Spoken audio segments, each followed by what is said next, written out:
Welcome back to Just Chattin, and this is the series of videos we do on Sunday evenings just for our own entertainment. So for all you Audie fans, he is in the kitchen sleeping in the middle of the floor. If I go in there, I have to step over him. And it's because it's a hot day, and I have a ceiling fan in the kitchen. So he will lie on the floor with his belly facing up to get that cool breeze on his tummy, and he'll just watch the blades go round and round. And yeah, it sounds idiotic, but of course, this is a cat.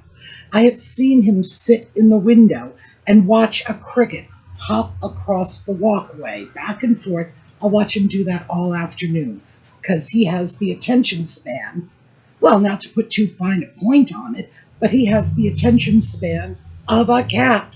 So this is the height of entertainment for him. I don't know if he's going to make an appearance. He has been photobombing the videos lately. He seems to want to do that more when the weather gets hot. I don't know why. You'd think he would avoid it. But no, I guess we'll just have to wait and see. So we are going to take a quick break for the intro, and we'll be right back.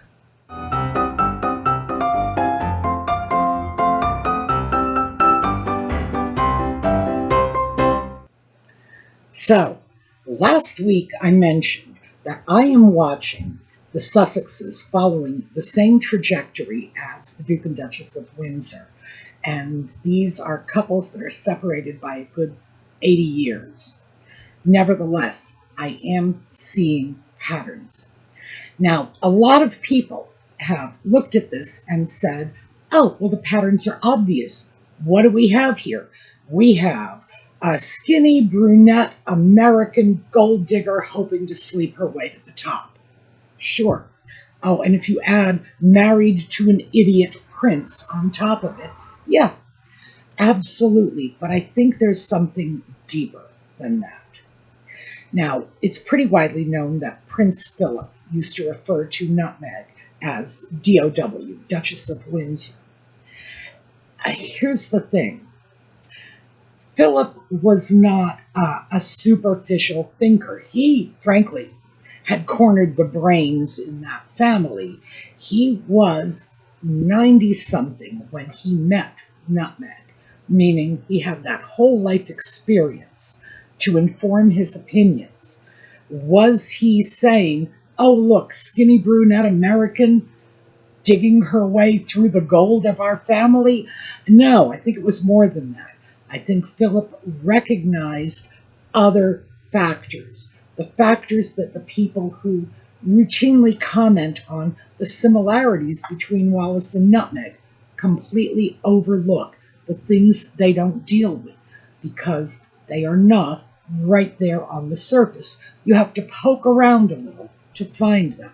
I think that's what Philip saw, and I think that's why he recognized how very, very dangerous Nutmeg was to the family. So, let's start with Wallace. And Wallace's story starts in 1896. So, she was born into a socially prominent Baltimore family. They made their money, I believe, in flour. They were a mercantile family. But they eventually hit a point where they were one of the best known and best loved, most well-regarded families in Baltimore. Wallace's grandfather, her father's father, was a very much beloved Baltimore local. He even ran for mayor at one point. Her parents were married only a very short time, just shy of 1 year, just a few days shy of 1 year, when her father died. And at that point, Wallace would have been 5 months old. And I know, do the math and you'll realize that this was a shotgun wedding, which I think always rubbed Wallace the wrong way in her lifetime. But the records are the records, the math don't lie. So when he passed away, he had been ill for a while. His wife and baby daughter were left virtually destitute. She had been born into a very wealthy, prominent family, but little infant Wallace suddenly found herself to be as poor as a church mouse. Her mother, with a newborn child, wasn't able to go out and get a job and support her. Well, first of all, it wasn't done in those days. But second, I don't think she was in any way prepared for this. Women of that middle class station in life were prepared to be wives and mothers, not prepared to go out and find jobs. Fortunately for Wallace, her father's family continued to support her and her mother, and they did so for most of her childhood. Her mother did not remarry until she was 12 years old, so for the first 12 years of her life, it was her father's family that supported her. Wallace was eventually sent to Oldfield School in Maryland, and this was the most expensive girls' school in the state at the time. And she was in school with the daughters of families like Kirk, from Kirk Silver and DuPont. So she had to know that her classmates had much more economic advantage than she had, and that they were going home to mansions with servants. She was not. Nevertheless, she was born into a wealthy family, so there's no question that Wallace was the peer socially of these girls. Just through this unfortunate stroke of luck, she was the one at the bottom of the economic rung. I firmly believe this is what set Wallace on the path her life would take. So let's put a pin in Wallace's life story for a moment and fast forward to the 1980s and pick up Nutmeg's life story. Nutmeg was also raised in a single-parent household, even though recently she has decided to change that narrative. 10 years ago, she was telling anybody who would listen that she was primarily raised by her father, and she rarely even mentioned Doria. So, also, I should throw this in. None of Nutmeg's teachers can recall ever meeting Doria until the time of Nutmeg's high school graduation. And they saw quite a lot of Thomas, who came in to do lighting for the school plays and things of that sort. So we don't just have to refer back to Nutmeg's narrative. We can look at what other people say about it. And what other people say is that the story Nutmeg was telling 10 years ago was much closer to the truth than the story she's telling today. But yes, single-parent family. Nutmeg was not raised with the same kind of financial insecurity that Wallace was raised with. Wallace did not do without. The family took care of her, but she was always keenly aware of the fact that her uncle was writing the check. She was growing up on the family's charity. Nutmeg, meanwhile, certainly did not have the same set of circumstances because Tom Markle had a very good job and he did make good money. He was lighting director for General Hospital, and I know it's easy to dismiss that as a soap opera, but in the 1980s, as anyone who was in the United States in the 1980s can tell you, General Hospital was an absolute phenomenon. It was insanely popular. I was on campus in the 1980s, and things shut down. I believe it was between 2 and 3 o'clock when General Hospital was on the air. It was dead because everybody was crowded around the television in the common rooms. It was amazing, the popularity of that show. And when he moved on to Married with Children, Again, very popular show. And Nutmeg was telling people, she is still telling people today, that she was a latchkey kid. I don't know how she reconciles this with my mother raised me, but I guess she does. She was a latchkey kid. She basically grew up on the set of Married with Children because she would go from school to the set, etc. And even though Nutmeg has a very well-rehearsed, very pat narrative about this, it's pretty clear that there was a lot of chaos in her upbringing. Her family, well, Thomas, did not own a home. She grew up in rental properties, and which is unusual because given Thomas's income, one would have expected that he would have had more stability in his circumstances, that he would have purchased property. That was the way things worked back in the 80s. You know, buying your own home was the American dream. No, he lived in rental properties. And the properties were not particularly attractive or well maintained. And we know this from the many people who wrote biographies about Nutmeg's early life, from statements Thomas and Tom Jr., Samantha had made. And we can see it ourselves when we look at photographs of Nutmeg. She was not living in the kind of home environment one tended to expect from someone of Tom's income level. Now, in Tom's defense, I will say this: he had to go earn a living, so he was working.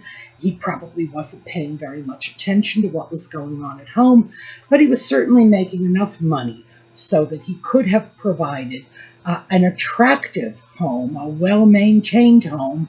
He could have hired help, but he didn't for whatever reason. And I'm not criticizing Tom, it's just that was the way he lived. That, however, was not the way Nutmeg's friends and classmates lived. Because, like Wallace, she too went to these very fancy private schools where she grew up with girls who were from very affluent families. She could not have helped but notice the difference between life at her friends' houses and life at her own house. And this is where I think Nutmeg and Wallace dovetail. I think both of them had the opportunity to look at other people's circumstances and notice the huge discrepancy between how their friends, who were in the same schools, in fact, some of them were even in the same neighborhoods, and their own home life, that there was just a large difference. I think for both of them, what was born in this period of being educated in exclusive schools with wealthy classmates probably started off as simple, harmless envy. Somebody has something, you see it, you like it, you wish you could have it too. I do not feel envy is a sin. I think it's normal human nature. We see something and we think, gee, I would like to have that. Especially when we are children. It is normal. I wish I had that. It doesn't rise to the level of jealousy. It doesn't rise to the level of greed and acquisitiveness. It's just normal. I would like to have that. Not a sin. But I think in both Wallace and Nutmeg's case, that desire to get that picture-perfect home life that they saw or imagined they saw with all of their friends started taking over.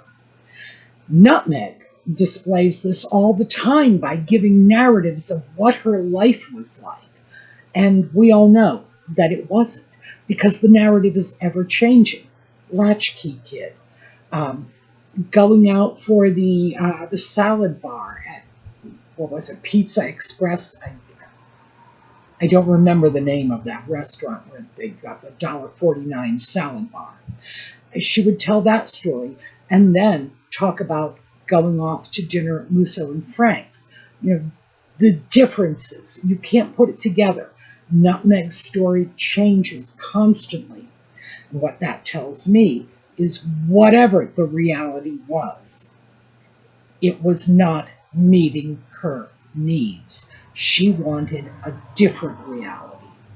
So I think the same thing was true with Wallace. She wanted a different reality.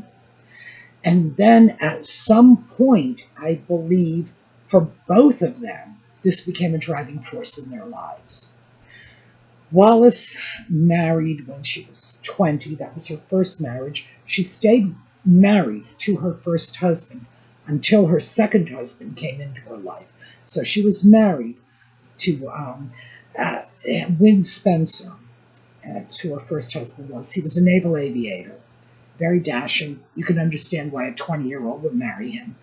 But even though they had separated, they had gone their separate ways, she still retained that marital status until she met Ernest Simpson, and then divorced Win so she could marry Ernest. By the way, Ernest divorced his wife too.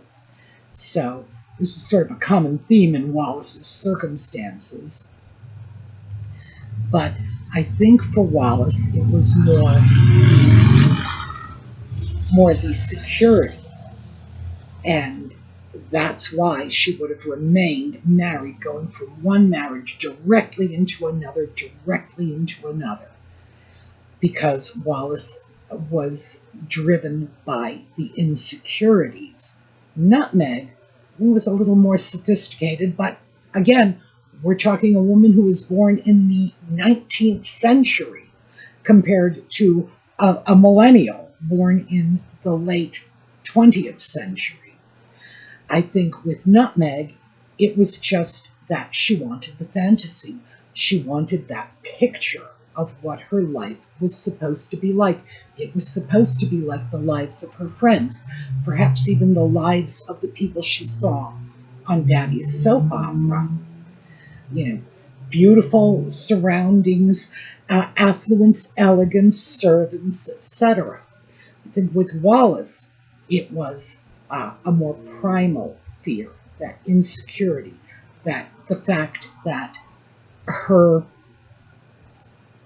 everything she had could be taken away at any time. I think with Nutmeg, it was more sophisticated because she did have enough money in the household, but it just wasn't creating that beautiful Instagram-worthy life that she was longing for.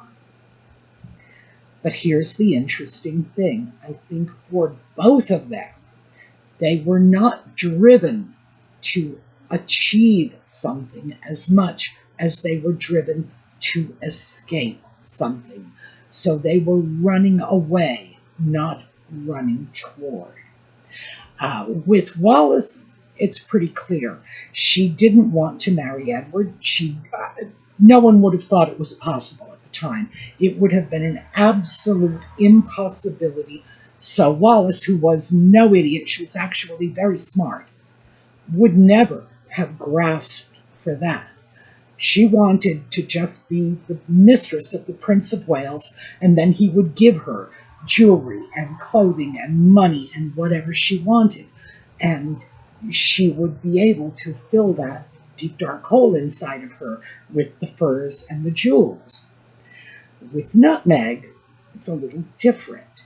With Nutmeg, what she's looking for is the escape from a childhood that was clearly not very satisfying.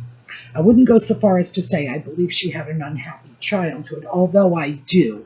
It's not one of the things I would want to throw out there. But I guess I just did, so there you go. Yes, I do think Nutmeg had an unhappy childhood.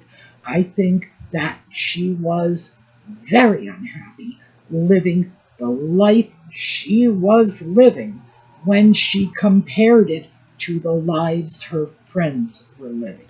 She certainly would have wanted the superficial trappings, the nice house and the nice furniture. And we see that today. with all of the superficiality of her life. Everything is ultra curated. It doesn't matter that it's not her actual life. All that matters is that this is the life we believe she has. So yeah. But again, I think they're both running away from something. Nutmeg running away from the life she had as a child that she doesn't feel matches her aesthetic. Wallace running away from the profound insecurity of knowing that what she had was given to her. It wasn't really hers. Now, the reason I think this makes Nutmeg dangerous is because when you're running away from something, nothing will satisfy you. It's not a goal you can achieve. You start running, you have to continue to run. If you're running towards something, you can reach that point and say, look, I've got it. Life is good.